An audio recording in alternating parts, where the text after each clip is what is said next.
Amancio, vamos ¿Qué a hablar pasa? de inclusión, como cada semana está con nosotros Hugo Rojas, director de operaciones en Paraguay de la organización Inclúyeme. ¿Cómo estás, Hugo? Buenos días. Buenos días, Jennifer. Buenos días, Mancio. Un Sí. gustazo poder estar con ustedes esta mañana de vuelta y contento de seguir conversando acerca de la inclusión y la accesibilidad en los espacios del trabajo este día. Exactamente. Bueno, ¿y por qué punto arrancamos en torno a lo que es accesibilidad? Porque hablamos no solamente de infraestructura, hablamos también de accesibilidad tecnológica. ¿Qué es lo fundamental para empezar a implementar también políticas de inclusión, Hugo? Buenísimo. Muchas veces nos preguntan a nosotros justamente, ¿verdad? Quiero hacer que mi lugar de trabajo sea más accesible, quiero hacer que mi lugar de trabajo sea más inclusivo. ¿Qué tengo que tener en cuenta? Nos dicen y ahí nosotros siempre hablamos de poder desarrollar iniciativas que tengan que ver con la accesibilidad universal. ¿Y de qué se trata la accesibilidad universal? Se trata de poder pensar los espacios, los lugares, los procesos de manera inclusiva personas, no solamente para personas con discapacidad, no solamente para personas sin discapacidad, sino que sea un espacio en donde todas las personas puedan desempeñarse profesionalmente sin ningún inconveniente. Y hay varios tipos de discapacidad, así como bien lo mencionaba Jennifer, de accesibilidad, que tiene que ver, por un lado, por ejemplo, la accesibilidad arquitectónica, por otro lado, la comunicacional, la metodológica, la instrumental. Hay varios tipos de accesibilidad y cada uno tiene sus criterios particulares y es un poco lo que queremos conversar esta mañana para que las personas que están viendo puedan aprender y puedan saber, bueno, si yo quiero que mi espacio de trabajo sea más accesible, tengo que tener en cuenta estas cosas. Bueno, arranquemos con lo que es también, por ejemplo, la infraestructura, ¿verdad? ¿Qué criterios se tienen que tener en cuenta y hacia dónde tendría que ir también, por ejemplo, la habilitación de un espacio también mucho más inclusivo, Hugo? Excelente.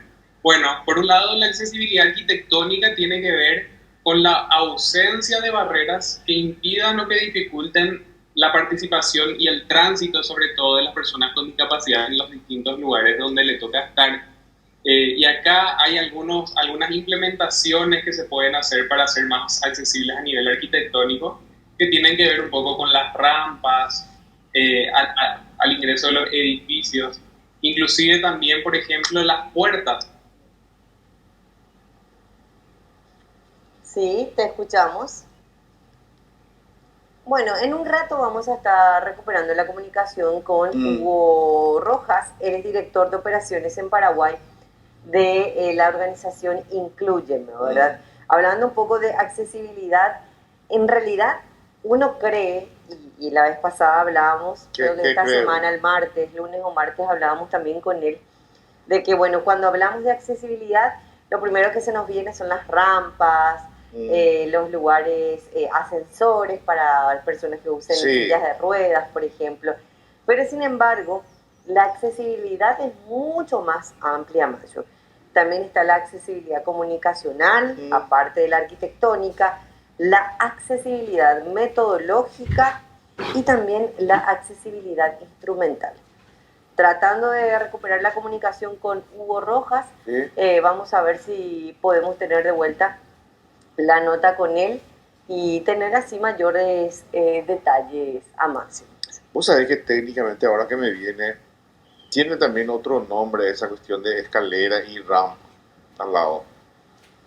Sí, técnicamente se llama, en el urbanística y arquitectónicamente se llama discriminación positiva. Ah, mira, sí. Porque están las discriminaciones negativas. Sí. Esta es una forma de discriminación positiva. Claro, y hay que vos estás haciendo una diferencia. Porque se hace ya una discriminación, entendiendo dificultades.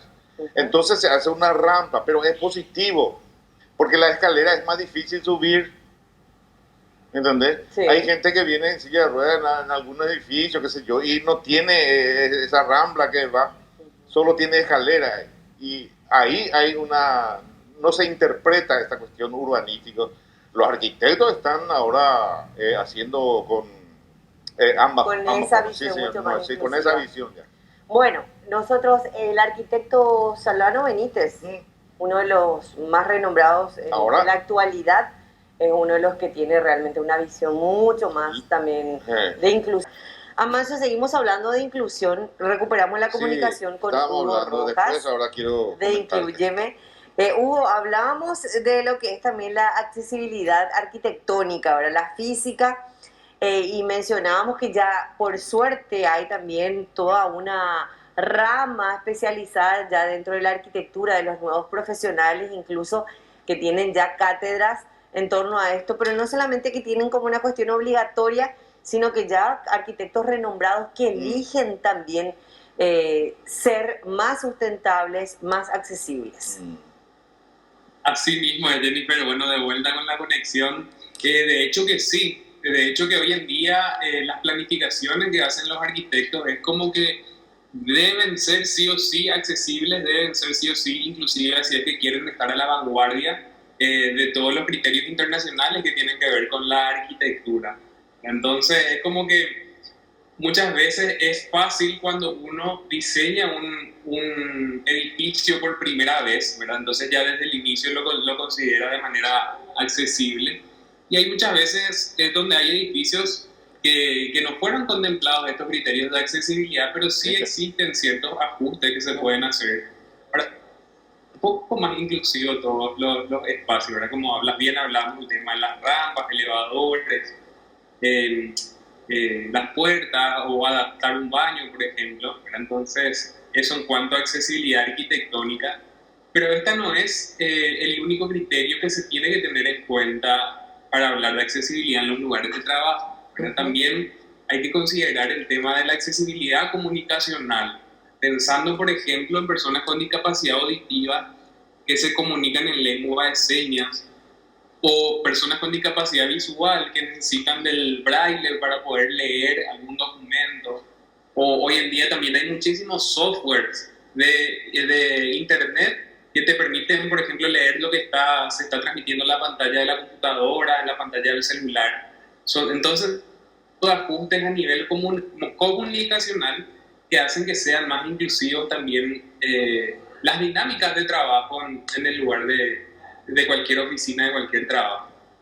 Cuando hablamos de accesibilidad comunicacional, por ejemplo, Hugo, ¿a qué nos referimos? Accesibilidad comunicacional son las ausencias de barreras que impiden, dificultan la comunicación con otras personas, sin importar su condición. Y tiene que ver mucho con esto, ¿verdad? De poder prever, por ejemplo, a nosotros nos toca acompañar a muchas personas que empiezan a trabajar y muchas veces se incorporan personas con discapacidad visual, personas ciegas, a las que le entregan su contrato impreso y escrito. Entonces, ¿cómo una persona ciega va a poder firmar un contrato si es que no puede leer? Entonces, en ese sentido hay ciertos ajustes, ¿verdad? Como por ejemplo, pasarlo a un formato de audio, pasarlo a textos en braille, ¿verdad? Entonces, tiene que ver un poco la accesibilidad comunicacional con este tipo de ajustes. Bueno, después veo también que se habla mucho de accesibilidad metodológica, Hugo. Así mismo. Que tiene que ver, la accesibilidad metodológica tiene que ver con eliminar las barreras que impidan o dificulten la dinámica del trabajo como tal, ¿verdad? Y en este sentido, por ejemplo, hay personas, como siguiendo un poco la línea de la discapacidad visual, que les cuesta, por ejemplo, leer textos muy... Entonces se pueden prever carteles o textos más grandes. Entonces, todo lo que tenga que ver con hacer una metodología de trabajo pensada para todos tiene que ver con la accesibilidad metodológica, poder incorporar estos ajustes razonables para que todas las personas puedan desempeñarse a nivel laboral. Y esto va muy ligado con la accesibilidad instrumental, ¿verdad? Que hablábamos un poco también de recién y validado con la comunicacional, por ejemplo, los software de computadora que te permiten leer la pantalla. Lo instrumental también tiene que ver, hay personas que tienen poca motricidad fina, entonces hay mouse de la computadora que son de fácil uso, hay teclados que son más grandes. Entonces esto tiene que ver con la accesibilidad instrumental, ¿verdad? De poder pensar y utilizar instrumentos que le permitan a una persona con discapacidad física motriz, por ejemplo, poder manipular alguna maquinaria, manipular la computadora, manipular el celular también. Con lo instrumental tiene que ver también, por ejemplo, poner antideslizantes. A las personas usuarias de silla de ruedas muchas veces se le complica el traslado dentro de los edificios porque es muy resbaloso. Entonces, pensando en una alfombra antideslizante, por ejemplo, uno ya se asegura de poder hacer más accesible y más inclusivo su lugar de trabajo.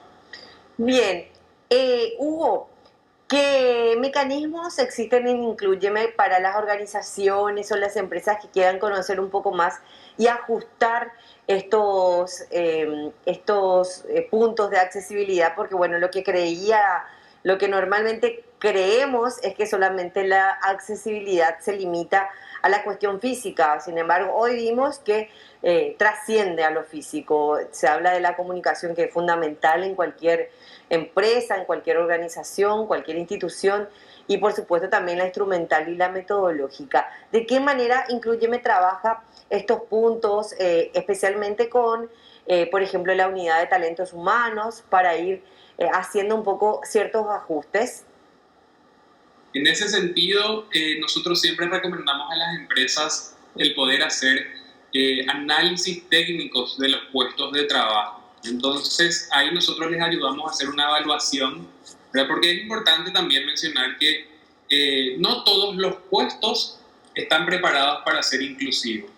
No todos los puestos de trabajo están preparados para ser inclusivos, entonces a partir de este análisis hacemos como un relevamiento. Bueno, entonces ahí le recomendamos a la empresa, bueno, capaz a vos te conviene contratar a una persona con discapacidad, ¿correcto? Sin embargo, para el otro puesto, capaz una persona con discapacidad visual también puede aportar muchísimo valor. Entonces, las evaluaciones técnicas de los puestos de trabajo son la herramienta en este caso para poder promover y hacer más accesibles los lugares de trabajo. Y por último, y no menos importante, creo que hay que recalcar el tema de la accesibilidad actitudinal, porque uno puede tener su edificio súper inclusivo, puede tener la metodología preparada, puede tener todos los instrumentos, pero si es que no va acompañado de la actitud, ¿verdad? De no poder, de poder dejar de lado los prejuicios, de poder dejar de lado los preconceptos hacia la discapacidad y evitar las discriminaciones, entonces es la clave. Yo creo que por ahí hay que empezar, ¿verdad? Con la actitud, la predisposición y las ganas de poder darle el espacio a todas las personas en el lugar del trabajo, y bueno, y después vamos pensando y vamos trabajando también todo lo que tiene que ver arquitectónicamente, comunicacionalmente, etcétera, etcétera. Bien, Hugo, muchas gracias por ayudarnos a desglosar un poquito más este tema de la accesibilidad en su amplio espectro. Ahora ya sabemos que en realidad tiene varios aspectos que hay que tener en cuenta. Será hasta la próxima semana antes de Navidad, a ver si ya te vemos con tu cafecito y pan dulce ahí al lado. Así será, y vamos a traer un tema un poco más navideño y de fin de año también para la semana que viene. Así que tengan un buen día también ahí en todo el equipo. Quedamos atentos. Gracias, Hugo. Un abrazo. Hugo Rojas, director de operaciones de Inclúyeme Paraguay. Gracias por acompañarnos todas las semanas, Amanda.